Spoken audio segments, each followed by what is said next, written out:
Can a buyer alter a seller's duty to disclose here in Florida by asking specific questions of the seller about the property? And the answer here is kind of, sorta. So in dealing with defects in the property and disclosure issues, we're looking at two different possible legal claims. One is a failure to disclose. That's going to be a breach of contract action, and that's going to be just a general failure to disclose action under Johnson v. Davis. And that represents a seller's affirmative duty to disclose certain defects and certain types of defects to a buyer.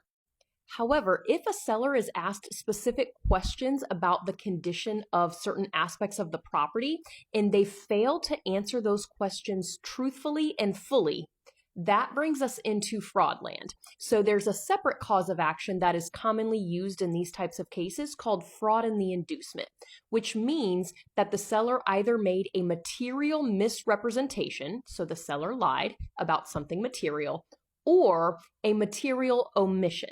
So the seller answered the question without really lying, but also without giving the full information, knowing that if they gave the full information, the buyer would either back out of the deal or potentially ask for some sort of credit or price reduction.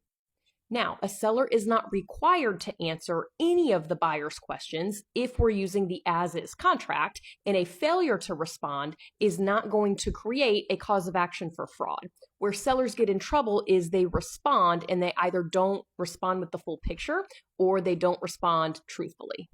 So while a buyer cannot really change a seller's duty to disclose by asking specific questions, they can put a seller in a situation where they either have to choose not to answer, which is probably going to be a red flag to the buyer, or if they do answer, they are required to give full and accurate information. Hope this helps. Bye.